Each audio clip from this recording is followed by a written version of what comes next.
গ্রুপটা হচ্ছে এখন হচ্ছে গোটা ওয়ার্ল্ডেই হচ্ছে একটা ডমিনেটিং গ্রুপ বা হচ্ছে যে খুব ইম্পর্টেন্ট একটা গ্রুপ হিসেবে কাজ করতেছে বা এই জেনারেশনটা হচ্ছে যে এখন তাদের টেকনোলজিতে আসার ফলে তাদের হচ্ছে গ্লোবাল পার্সপেক্টিভের ফলে তারা হচ্ছে যে ইস মোর প্রোগ্রেসিভ একটা গ্রুপ বলেই প্রতিষ্ঠিত সব জায়গায়।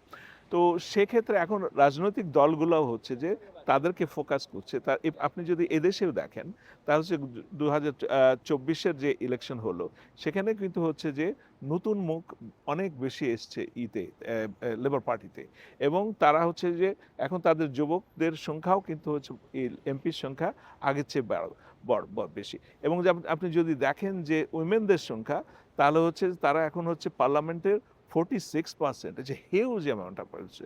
তাহলে এখন হচ্ছে যে বাংলাদেশের পলিটিক্যাল পার্টিগুলোকেও চিন্তা করতে হবে যে তারা যখন যেটা হচ্ছে যে এটা আমি শুধু বিএনপি বা এনসিপি বা জামাত বলছি না, আমি ওভারঅল বলতেছি যে এই যুবকদেরকে বা এই জিজেন যারা আছে তাদের জন্য স্পেস তৈরি করতে হবে, কারণ তারা এখন মোর প্রোডাক্টিভ হচ্ছে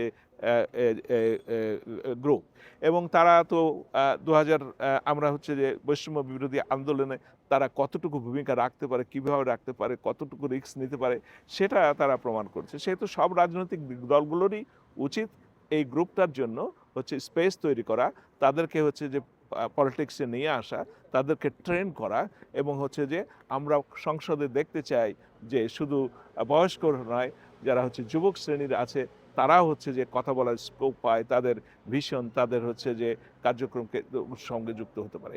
এক্ষেত্রে হয়তো অনেকেই মনে করে নিচ্ছে যে হয়তো এনসিপিতেই সব যুবকরা আছে।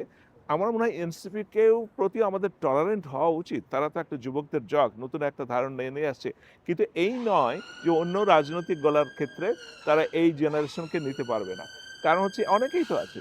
তারপর হচ্ছে যে এনকারেজ করা টু এনগেজ ইন পলিটিক্স, নিয়ে এসে তাদেরকে স্পেস তৈরি করা, তাদেরকে ট্রেন করা এবং তাদেরকে নেক্সট ইলেকশনে আমার মনে হয় এমপি পজিশনে তারা যেন ভোট করতে পারে, সেটা সব রাজনৈতিক দলেরই ভাবা উচিত।